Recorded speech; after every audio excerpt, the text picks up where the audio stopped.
Hello, hello. Welcome, everyone. And thank you so much for attending our webinar, Unleashing the Power of First-Party Data in Retail, Strategies for Success. So I'm your host, Rebecca Kondrat, founder and managing partner of Recon Retail, and I am very excited to host this webinar today with this panel of fantastic experts, which I will get to in just a moment. But first, why are we talking about this? Well, because data is king, or maybe cash is king and data is queen. I don't know, just go with me on it. So data allows us to enact personalized customer experiences, targeted marketing strategies, and sustain business growth. We have all of this data. What do we do with it? How do we know which data is valuable? How on earth do we make these fantastic experiences for our customers, drive business, and drive sales? Well, that is what our panel of experts is here to talk about with us today. So to introduce them, I have Tina Nelson, Product Strategy Director at Optimizely. I have James Becker, Head of Business Development at Quisitive. And I have Marcus Owens, Pre-Sale Solutions Consultant at Amperity. So thank you for coming and welcome, panelists. I want to go ahead and kick it off with Tina. So Tina, if you can just tell us, start us off super broad, what trends are driving the adoption of first-party data analysis? Yeah, it's an excellent question. As we start to think about those trends, let's kind of level set on what is first-party data, right? Let's make sure we're all clear on that, the meaning of the topic we're here today to talk about. So when we talk about first-party data, it's really all about the data that you're collecting directly from your customers. This is not data that you're getting from another outside party, whether it's another customer base or another partner. This is data that your organization as a retailer is collecting directly from your customers. So it could be in ways like from a CRM. It could be from customer surveys or feedback. Loyalty programs obviously are a big proponent of that first-party data. Online chat transcripts, you probably haven't thought about that, but that actually is a great way to start collecting your data. So as we start to think about what is driving the adoption of the data we were just speaking about, I break it down into really three different categories: technology, data accuracy, and then consumer privacy. So when we think about technology, right, we all know third-party cookies are phasing out. We know that Safari and Firefox have already blocked third-party cookies. Google Chrome has plans to phase them out this year. We can see on our own mobile devices, if you've got an iPhone, I know I do, that you get the requests all the time of allow me to track, allowing you. You have to now make a decision about whether you want that data to be shared. And we know that Google has also announced privacy updates to help limit what advertisers can begin to track. So that technology shift has been a big proponent of why this adoption has grown. In addition to data accuracy, as we think about third-party data, right, it's often could be inaccurate, and it can actually have a negative impact on your user's experience, whether that's in-store or online. And so retailers are really striving for what is a better way and a more accurate way to leverage that data and really build that connection with their customers. And then lastly, it's all about consumer privacy. And frankly, this is really the driver, in my opinion, of the biggest wave of adoption. So when we think about privacy and security, we know that there's new privacy regulations. Europe's got GDPR. California now has the CCPA laws that are all driven to increase the privacy of your data online and provide that transparent message to the users on how your data is used, where it's stored, all of the good things that go with that. We know, the US does not have a federal privacy law, but as we move ahead, we've seen more and more states on their own really look to drive that limitation on being able to track that user's data. So, as we start to think about that adoption, it really comes down to consumers are really pushing for that, privacy, and the industry is really reacting to that.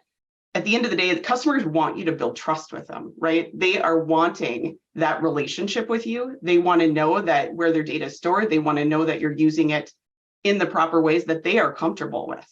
And so they prefer you get the information actually directly from them versus another third party, which obviously benefits everyone. So marketing and advertising are the most impacted. Obviously, this is a big driver of the adoption as well as we move forward, thinking about how does marketing and advertising really change their thinking? How do they change their data strategy, which comes back to how do we leverage first-party data at the end of the day? So a lot of different pieces impacting that adoption, but I look at it as, summing it up: technology, data accuracy, consumer privacy. Yeah, and that the privacy thing is a really important one. I know for a fact for consumer, I'm the stores gal. And so, even just something as simple as like, hey, can I get your email address at the register is, the hesitancy has lessened over the years for sure. I've been in retail for 20 years. But, I think that it's still something that's top of mind for consumers. So we'll definitely talk about that later. I do want to mention before I get to the next question that I forgot to mention earlier, if you're attending and you have a question, please go ahead and put it in the chat. We will try our very best to leave time for questions, kind of depending on how things go and the nuggets of knowledge that these experts are giving us. So with that, I actually want to switch over to James and ask you, James, how is data driving these personalized experiences? Because that's the whole point, right? We want to be able to service our customers better. How is data driving personalized experiences and sustained growth for retailers? Sure, thanks. As Tina mentioned, data is the key to driving that personalized experience. However, personalizing the customer experience has been a real challenge for retail chains due to just their general lack of access to this customer data. E-com merchants, we know, they know practically everything that there is to know about their customers. They know our names, our addresses, phone, email, purchase history, what we browse. Brick and mortar merchants have been at a disadvantage. Typically, they rely on things like opt-in loyalty programs to acquire this type of customer data. But for brick and mortar retail or restaurant chains or QSRs and convenience stores, this often covers less than 10% of their customer base, maybe even as low as 3%. In recent years, however, we've begun to see these new companies and technologies emerge that are beginning to help retailers access this first-party data and actually make it actionable. So with advancements in POS technologies, cloud service providers, data security, CDPs, et cetera, merchants have begun to find new ways to segment their customers. And then once they do that, they can start to analyze behaviors and derive insights about their customers, either on a personal level or within those segments. And this is the first step to creating truly personalized engagement. These insights are foundational to improving customer satisfaction. There's been plenty of studies out there that have said that customers really do want targeted marketing. They don't want irrelevant messages. But this has also since it's been such a challenge for brick and mortar to achieve this, brand loyalty has been a problem. And ultimately revenue suffers because of this. So the real goal is going to be balancing not just the marketing needs of the retailers out there, but also the privacy concerns that consumers have, and how to actually take this data from, that you already are gaining from your own point of sale and processor and whatnot, and how to actually derive these insights to make it actionable. And this is where I think you're going to see a big emerging technology and group of companies coming out to try and solve that problem. Yeah, that's so interesting. I know we're talking about privacy a lot, but it is an important piece. And it's funny that you say consumers want you to know information about them that will help you better, sell to them, and yet they're hesitant to give the data. So there seems to be a kind of lack of connection point there.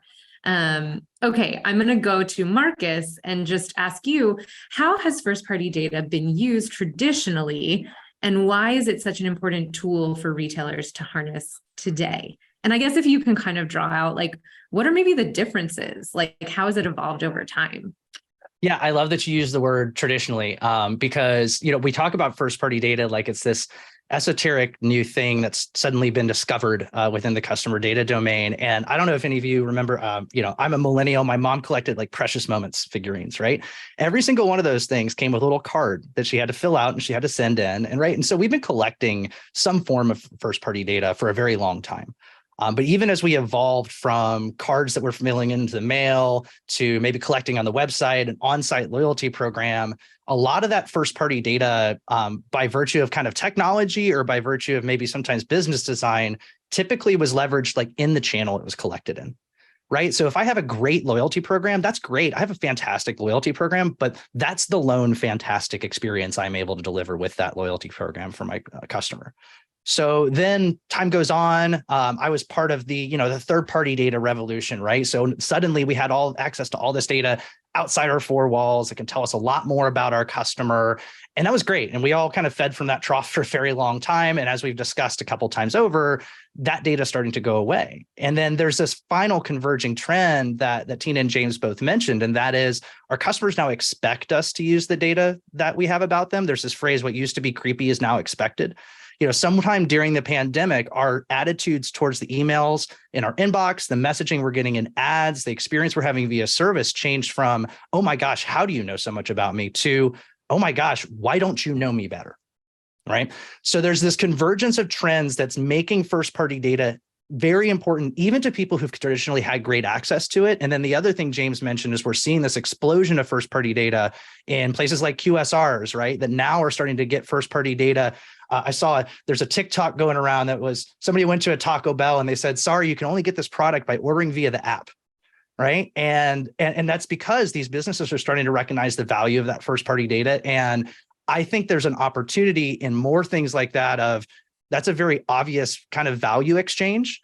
But you mentioned the reluctance, Tina mentioned the reluctance to give out an email address at the point of sale. I think one thing that we can do as we move forward into this kind of new first-party data ecosystem where we're working with data that everybody knows and expects us to have is enhance that value exchange and start to demonstrate to our customers as a brand that if you give me this information about you, I'm going to enhance your experience. I'm going to get things in front of you that are going to be more valuable. Heck, I'm going to spend more money on your Instagram ads so you don't have to see all this other Instagram junk and you can see just my brand that you actually want to buy, right? How do I improve my customers' lives by using the data that I've got on them today and that they expect me to have?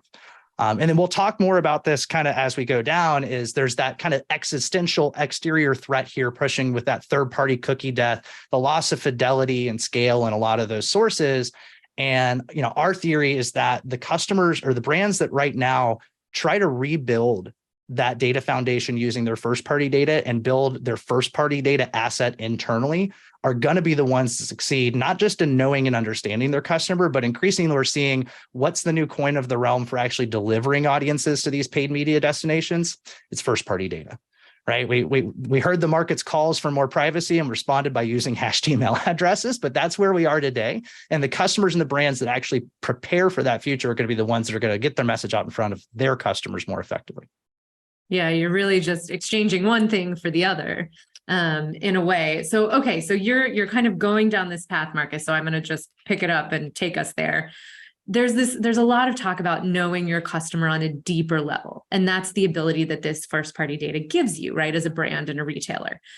What does that actually mean? And I'm going to go back to James. What does it look like to understand your customers on this deeper level? What does that really mean? Like, what are we actually after? Yeah, thanks. To me, understanding your customers it's not a one-time event. Customers and their behaviors evolve over time. So tracking this evolution is key to gaining long-term loyalty and personalization and really a relationship with those customers. So I kind of split it into two areas, as Marcus and I think Tina also mentioned, who they are and what behaviors they exhibit when they are inside your stores, when they're interacting at your locations, and then who they are out in the real world. As we've heard from Tina, the first-party data, it really refers to information that a retailer acquires directly from their customers via the point of sale or a loyalty program, websites, apps, that type of thing. And that data can provide insights like their purchase history, what they buy, when they buy, how frequently they visit your stores, how much they spend, what their loyalty program status is. But again, it is difficult to extract, and that's what we're here to talk about is some of the new technologies to help them not only extract that data but leverage it. When you combine that retailer's first-party data with external third-party data sources, which, as we know, have cookies and whatnot have become more and more dubious, but there are still opportunities for retailers to target their customers when they're outside of their four walls. Some of this is more important to some retailers than others, but if you combine your first-party data with these external third-party data sources, you can gain a much deeper understanding of who your customers are out in the real world, when they're outside of the store. So they can start to segment customers based on the old personas. They're oversimplified examples are, new parents, college students, gamer, that type of thing. But that is important in starting to get your arms around who your customers are and starting to figure out what they might be interested in receiving, what types of offers they might be interested in receiving, and how you can communicate with them. But you can also derive other demographic information, such as credit score, education, marital status. I believe Marcus will continue to talk more about that later on. But the bottom line is the more data points that can be captured and tied to individual customers, either known or anonymous, the deeper the level of understanding you will have of your customer base, and the more you can personalize the experience. I think one of the things that Marcus touched on that we're going to see more and more of is how do you gain these insights without sacrificing their personal information and while maintaining their privacy. I think it's been said a few times now, but I don't necessarily want to provide my email address to every retailer I go to, but I do want to receive relevant offers. So I think what we're going to see is emerging technology begin to leverage first-party data in such a way that doesn't necessarily expose customer information or run afoul of compliance laws or privacy laws as those continue to evolve. And I think we're going to see the ability to gain this deeper understanding while maintaining that privacy and maintaining maintaining compliance really in the face of these constantly changing data rules and regulations. Yeah, I mean, it feels kind of like everything that's happening right now around first-party data is really just an evolution, a continuation of what happened probably at the dawn of retail with like the black book that I go into a store and Sally has my name and she has my sizes. And every time I go in, she's pulled pieces for me. It's that, but and. So I actually want to go to Marcus now and ask you to elaborate a little bit on how exactly first-party data is empowering retailers and what challenges is it helping them overcome? Yeah. And I love the way that you talked about the black book, because I think the question that we're answering right now is how do you manage a black book at scale, at enterprise scale, right? How do you deliver that personalized experience that makes me feel like I have a personal shopper, even though I don't? And I want to key on one thing that James said, because, those of us that spend a lot of our time focused on first party data like to, dance on the grave of third party data a lot. But James brought up a great point. Is third party data is not going away. Just because the technical mechanism for which we manage it on the web might be kind of losing its power, there's always going to be a need for third party data.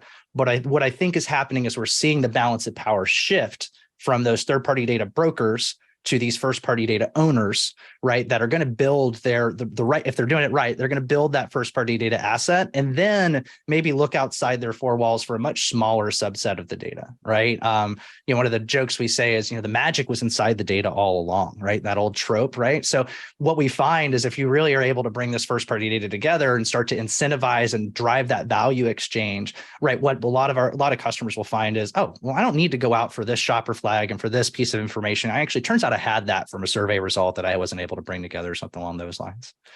But what we're finding kind of right now is even for teams that are already very data driven, there's a lot of mistaken assumptions and incomplete data that are driving some of those, right? So knowing we've reached this point now where we all know we need to use first party data, but what we're not focusing on enough is making that first party data usable in the first place, right? So how do I get that data to a state where it can be consumed across the business? It can be used for, we're all talking a lot about marketing and advertising, but heck, every channel I've been in or every industry I've been in has had some version of the phrase omni-channel. And we've all been driving toward it as this asymptotical goal, right?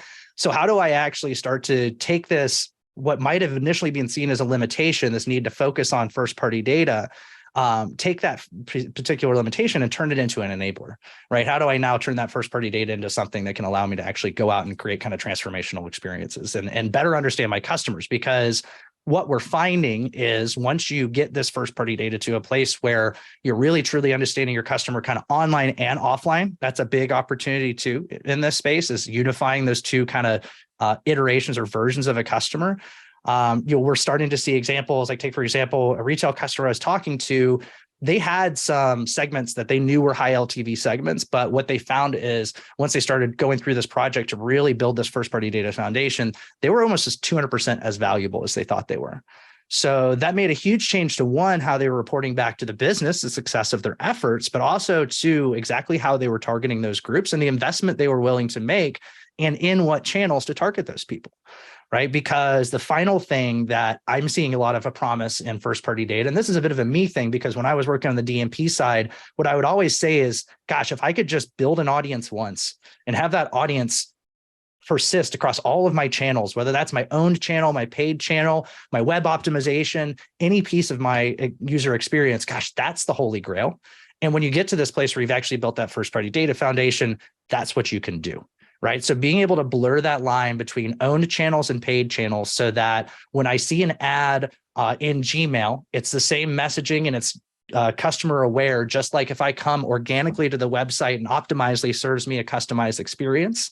And just like if I pick up the phone and get on the phone and they say, hey, thank you very much, Mr. Owens, for being a blank tier loyalty customer. We see you recently purchased a new hoodie. How you liking it? Right? Being able to deliver that experience we've been talking about for a very long time. It turns out first-party data is the key to that.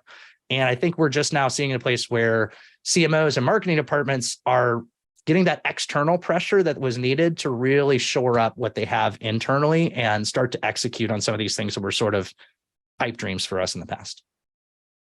Yeah, that's excellent. And I love those examples. And I love that you called out Tina over at Optimizely, because I'm sure, Tina, that you have some additional, like, really compelling examples around how does this actualize? How does it manifest in real life for these brands and retailers? Absolutely. Well, and some examples have already been shared in terms of different ways the data can be used. But at the end of the day, you're collecting all of this great data, right? And you're building a customer profile. That customer profile is what's going to allow you to have the right data to be able to build those audiences in those segments. And then based on that, be able to determine where you want to apply it. So different ways you can apply it could be on a purchase history, right? So that's kind of the obvious one. But as folks come out, they make a purchase on your site, your ability to cross-sell or upsell them on different products using predictive analytics is another related way, from a purchase history standpoint. So knowing how often you've come out, either interacted or actually made a purchase on a site, that predictive analytics side could say, hey, listen, this customer is actually coming back and the likelihood of them buying in the next week is high, which then gives you this aha moment of, hey, let's go target that audience that fits into this likelihood to buy.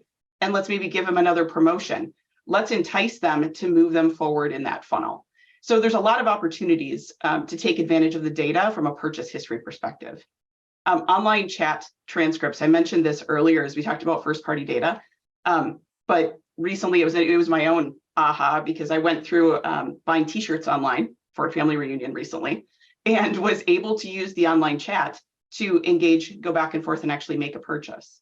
And they got to know me, and they actually looked back at past chat history to further my conversation. So I never had to go repeat myself, which was really great. And I felt like, hey, oh my gosh, you actually paid attention to who I am, and making this experience as easy as it could be, and save me time, frankly, from having to kind of reinvent the wheel. So those online chat experiences can help to drive, potentially new promotions you'd like to give to customers. It could just be about saving time, because as we think about all of our things that we have to do in a day, right? we often talk about promotions and all of these things to help, influence the revenue side of businesses, which absolutely is important. But the other is the intangible, right? It's this, oh my gosh, that experience made me feel good and saved me a half hour worth of time from either repeating myself or having to go through the same process again. So those personalized experiences are what really is going to help drive, the industry forward. And I think it's become the expectation, right? I think the pandemic has really driven us from an experiences standpoint to expect that me, and both Marcus and James have said similar, right? It's all about, I assume you understand who I am, and you're going to be able to work with me in that. Last example that I will mention, think about from an in-store standpoint, your ability to collect data from all of these different sources and a call center, right? That rep being able to more easily interact and get, that conversation to be more of a conversation rather than a slew of 10 questions that we have to repeat and ask. Take that to the in-store experience, right? So we're talking a lot about the online side, but if that same data can be shared when you head up and ask a question in store, like think of the value and again, time savings that we can unlock by sharing that data in the omni-channel way that Marcus was mentioning earlier. Ooh, I am a huge proponent of taking your in-store data, anecdotal, qualitative and quantitative, and using it to make better products, service customers better, re-merchandise your store. Like, okay, great. I'm going to get off my soapbox about that now, but you really struck a chord with me, Tina, because I am in a little bit of a back and forth with, let's just call them a large internet communications provider. And let me tell you, every single time I call their customer service, I have to re-explain my story. And it is just really frustrating. So totally heard, totally hear you. And Rebecca, I'd love to I wanted to loop that back around because this reminds me of an exciting example that we got asked about is a lot of those chat programs, service or otherwise, are capturing people's mood, right? They're analyzing and they're creating meta tags for the mood and the enters in the conversation. And the original intent of that was to coach those chat reps and whatnot to a better interaction. We're starting to experiment with, can we use that to drive our communication via other channels, right? So if I have a negative interaction, let me suppress that person from expensive ads for the next few weeks, because not only are they not going to buy, if I put my brand in front of them over and over after they just had a bad interaction, that might actually damage my brand rep with them. So turning that into a full cycle is just so exciting. And I can't wait to have brands communicating with me like that. So I just started coming over the top there. My mood rating would be bad for this particular experience. But let's move on. So loyalty has been mentioned a couple of times. We've kind of mentioned loyalty programs off the cuff, and it's really interesting because I think oftentimes, at least in my experience working with brands and retailers, they can think that a loyalty program is kind of this like savior. Oh my gosh, if we enact a loyalty program, we'll get all of these repeat customers and all of these new customers because we're dangling this carrot, et cetera, et cetera. But the truth is, in a recent survey that I was looking at, over 60% of customers never engage in a loyalty program. And someone mentioned CPG, or not CPG, QSR, quick serve restaurants. In the same study, less than 5% of QSR customers engage in a loyalty program, where I would think like, oh, that's like the coffee shop thing where you go and they punch your card. That's again, like a little bit old school, like the black book, but like they punch your card and you get it. No, they just don't engage. So Marcus, I'm actually going to start with you. How does first-party data contribute to customer segmentation and purchasing behavior to kind of like turn this whole loyalty program situation around? Yeah. It's funny. The loyalty program was supposed to be where we got all of our first-party data from, and now we're finding that we need better first-party data to get people into the program to begin with. Right. Even companies that have huge incentives to participate in loyalty, and then once you participate, to leverage that loyalty every time you interact with them, like hospitality, find that they're having a ton of interactions that just don't leverage their loyalty program. And it's kind of inexplicable, I guess, maybe because we're in the industry, right? I'm going to sign up for every darn loyalty program I get offered and use it every single time.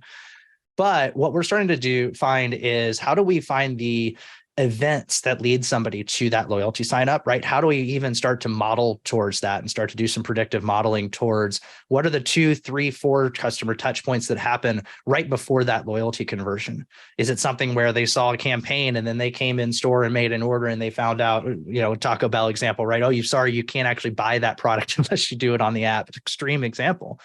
but we can start to understand, how do those different touch points add up to the incentive to get somebody into the loyalty program.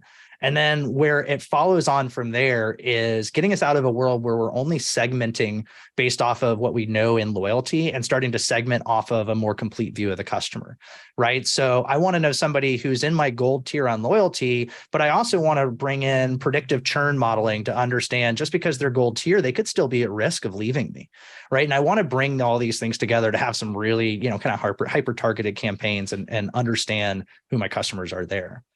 And then finally, it's also about, how do I actually quantify the value of my loyalty program? And then, as you can tell, I'm big on kind of the flywheel, the, soft SDLC sort of chain here. How do we get that feedback loop back in to say, here's what I'm doing with my loyalty program. How do I now use the data to drive loyalty design? Right? If I find a customer, we talk to customers sometimes that we find have people who are doing a lot of gaming the system who are actually very high value customers, right? And what that can sometimes indicate is I have an opportunity to redesign my loyalty program with the super tier, right? The Delta 360 tier, the what have you, right? To incentivize these customers who have discovered they're maxing out on the potential rewards of my loyalty program, and thus they're kind of churning through multiple accounts, things like that. And then that all follows on too to just better analytics, better understanding. So if I'm a loyalty program manager, how do I make sure that I'm actually properly quantifying the value of a loyalty signup?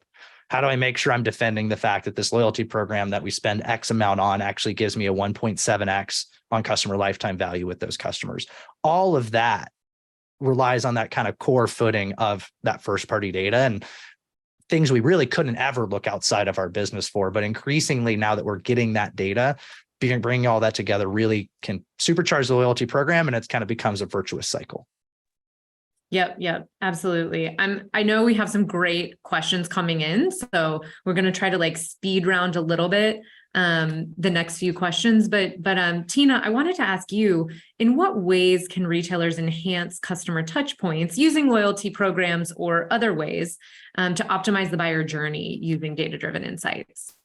Yeah, so as we've talked today, we talked a lot about the different ways people can engage, whether that's in store, whether that's online through a website, whether that's through a web app or a native app. The goal of all of that is understanding the customer journey. So when you can really get a good sense of how your customers are shopping or buying with you, that is what's going to allow you to really enhance those custom touch points. You need to find them, you need to understand them, and then you need to look at where do we have a gap and where can we really capitalize? Because customers at the end of the day are using a variety of different sources to engage with you. And so how do you meet the customer where they're at? That's the key. And building out that journey is really an important part. Case in point, if you learn through first party data that a customer oftentimes is using social media, for example, to engage with you, take that knowledge as you think about the customer journey and go make sure that from a targeting standpoint, you're actually engaging with them through the channel that they prefer to be able to help move them down, further through the funnel. That might be getting them in store. It might be actually, having them purchase online. There could be a variety of outcomes to that, but taking that customer where they're at, meeting them there, giving them what they need to move forward on the channel they prefer is a huge win for organizations as well as the customer, because again, it goes back to how do I feel as a customer? Do I feel like you understand me? Well, if you're providing much more content and information out in that social media channel that I prefer, I'm going to get a warm and fuzzy feeling like I like these people. This is a good brand. I really should keep, and become a loyal customer. As we talk about the loyalty side, kind of to what Marcus said, I would kind of challenge the way that if the loyalty program isn't working, look at the reasons why it may not be working. What are you offering, right? Because as we've talked, it's a big value exchange at the end of the day. You're looking to get something from the customer is looking to get something from you. How do we make that a valuable exchange for them? And so those are really the key pieces, whether that's gamifying it, whether that's specific member pricing. There's a lot of opportunities to leverage that loyalty program in different ways. I've read a Forrester consumer benchmark survey recently. It was actually from last year that said 50% of US online adults who belong to a loyalty program say they join to get either messages, offers, or promotions that are more relevant to them. So they are craving it. there is a need and a want for that. Now, the question is, can the retailer meet them where they want to be in that program to make it more valuable? So as you begin to collect all of this good data, just remember, identify, look at that customer journey. How do we meet them where they are along the way to further that through the funnel? I love that. I love that whole meet the customer where they are and what they're comfortable with. And, look, as we all know, some people are more comfortable with technology than others. And so I would love to ask James, what role do you see technology playing in transforming first-party data into these actionable strategies that translate to sales, loyalty, repeat customer, et cetera? Sure. I mean, the good thing is we've heard is many retailers are already sitting on a pretty big wealth of first-party data, but the hard part is how to access it, then how to segment and analyze that data to derive insights, and then how to make that data actionable. The key part is gaining the insights and then creating an action or making that data actionable so you can drive some behavior. This, I think, is where technology can really help. With the advent of cloud-based point-of-sale systems, simplified APIs, better privacy controls, access to your data is becoming easier, less expensive, and far more secure than it ever was before. And I think we're going to see that continue to evolve in a very positive way. Once you have access to this data, though, that's when you need to start to segment it and analyze it. This is where customer data platforms may come into play, or AI and analytics technologies, that type of thing. But finally, once you have an understanding of who your customers are, what their behaviors are, and gain some insights, you can begin to actually make this data actionable by segmenting them based on their preferences, their purchase history.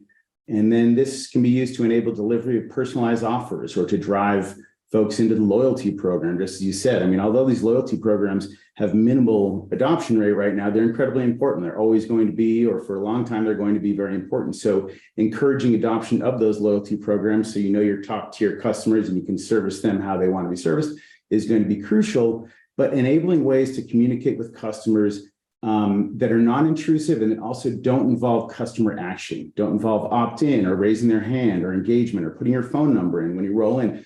That's the part of the technology that we're really excited about, to be able to drive these offers in seemingly anonymized way, but they're very focused on that behavior. And again, it does not expose any privacy issues or concerns.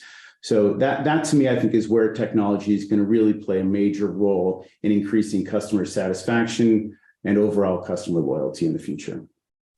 Yeah. Reduce the friction to increase adoption. Love it. Amazing. Okay. True speed round. 60 seconds on each question. I'm going to fire them off, but really we've been talking about first party data. Like it's this amazing, beautiful thing and sunshine and rainbows, but there are some challenges. So let's talk about some of those. So Tina, I'm going to start with you. What are some common challenges that retailers face in effectively harnessing first party data? Yeah, I'll keep this brief because I think we've hit on a lot of these in today's conversation, which is awesome, right? So data silos. Yes, we're talking about all of this great data and we're talking about getting it from a variety of sources, but how do I actually bring that together into more of a single source of truth to understand that customer profile? That is a challenge in some organizations, in many, I shouldn't say some, it's in many.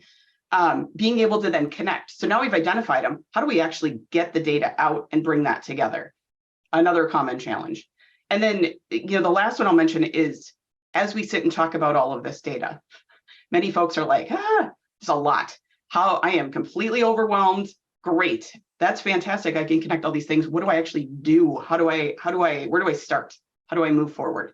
And so trying to really look at it from the angle of, listen, this is my endpoint, looking at that customer journey. Here's the challenge is, what do I actually want to deliver? How do I want to improve that experience? What data do I need to support that? And then work your way backwards, right? So take that challenge and really turn it into how to attack that problem from an execution perspective. Because defining that segment and the strategy around making sure you've got meaningful target audiences is often the challenge, along with the large amounts of data that you're trying to review and analyze along the way. Yep. All right. Marcus, this one, good luck. How can retailers ensure data privacy and compliance while leveraging consumer data and driving personalized experiences? Oh, okay. So as we all know, privacy and compliance is easily handled in 60 seconds. Right. So at a high level, good news first. If you're the one collecting the data, a lot of times it's a lot easier to manage the consent.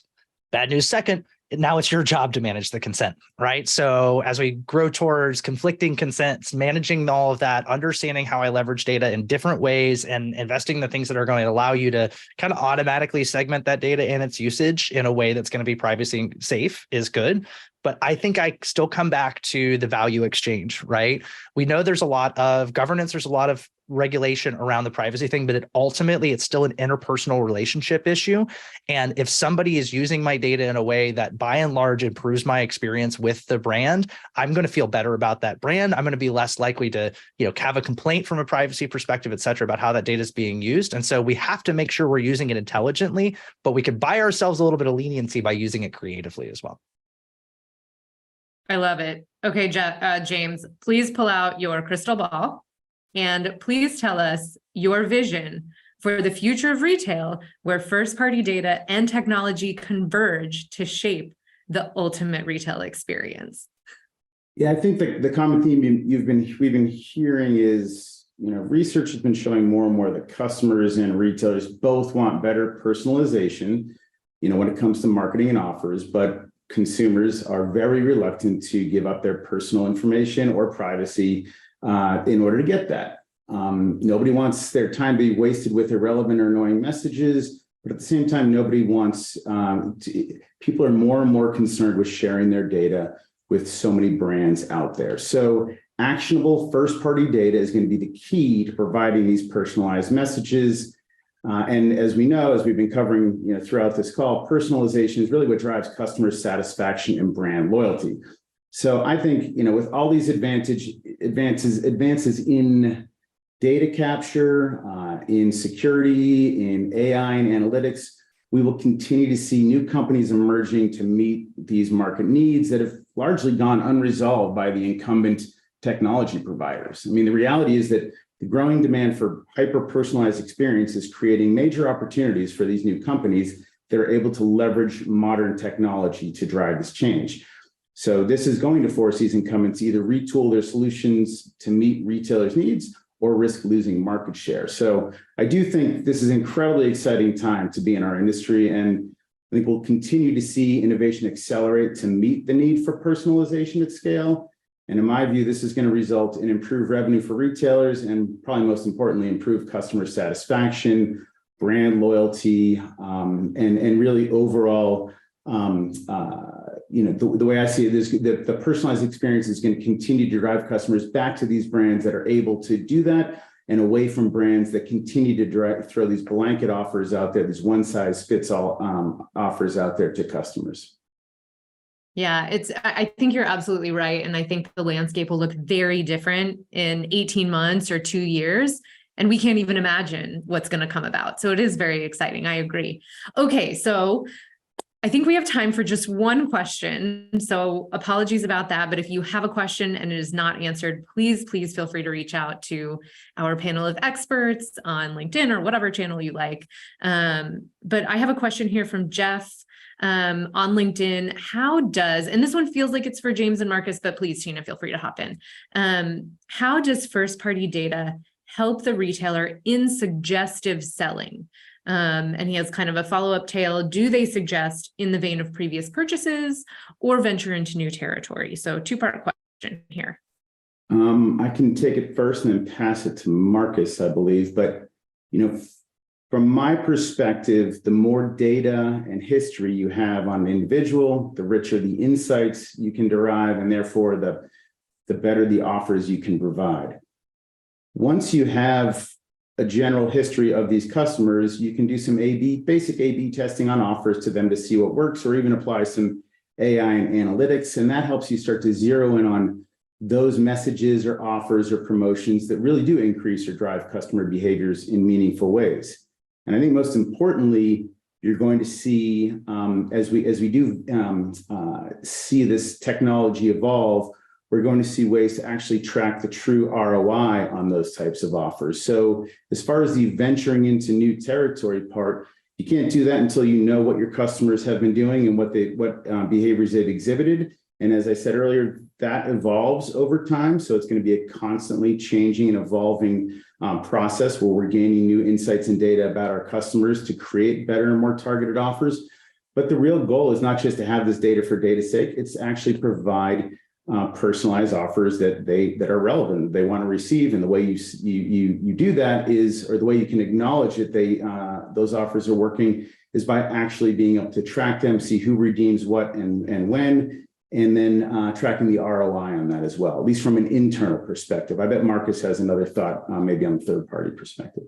No, I mean, I love James's focus on measurement, because that's something that we haven't talked a lot about today, right? We've talked a lot about the potential, but I think every marketer on this call is probably saying, that's really cool. How do I measure that, right? How do I actually pull that together? And I guess a little bit of a third party thing, right? Our answer in the past used to be, attribution, right? How do I look at who, what somebody interacted with last or most recently, this, that, and the other. And what's starting to emerge is using this customer data, not just to create historical attributes about, have I purchased across multiple brands or multiple channels, but also to use some of that data to now kind of drive the measurement of the full view of the customer, right? So if I'm investing to unify all of this first party data, well, oops, I actually unified all my conversion data, all my revenue data as well. And it kind of opens up a new world in terms of what I can do from a measurement perspective. So using that measurement, not just to justify my marketing efforts and then optimize my marketing efforts, but also then using the same data that's feeding that measurement, past conversion activity, product preference, likelihood to churn, et cetera, to then drive actual predictive models. Right. And whether those are things I do, inside of a platform like a Databricks or something like that, or inside of, kind of a purpose-built type thing, there's a lot of power there in building out predictive models that understand your business specifically, as opposed to, being kind of an off-the-shelf kind of generic thing. So there's a lot to be done both with historical view as well as, sort of our predictive assumptive view of what that customer is going to look like in the future. Awesome. Great. Oh, Tina, go, please. I was just going to add in. Part of what we just spoke about was a lot of things that at the end of the day relate to machine learning and AI driven capabilities, right? So those are two areas that as we start to think about where are we headed, it's a great time to really think about how do they fit. Machine learning could be product recommendations, content recommendations, leveraging tools such as that. You've got the AI from a predictive analytics that Marcus was just mentioning, and then layer on top of that experimentation, right? Experimentation is such an important driver of personalization to know what is actually working. Test something out. It could be as simple as a word on your page about, a free trial or buy it now could elicit very different reactions than you're anticipating. So as we talk about first party data and the use of it, also think about how am I testing it to get the maximum ROI that we're talking about out of your strategy. Ooh, rapid prototyping. That is clutch. Amazing. We are out of time. I wish that we had longer. We could talk about this forever, I feel. But thank you so much to the panel of experts, Tina Nelson, Optimizely, James Becker, Quisitive, Marcus Owens, and Parity. I'm Rebecca Kondrat from Recon Retail. And thank you to Retail Cloud Alliance for allowing us to host this webinar. It's been great. Thanks, everyone.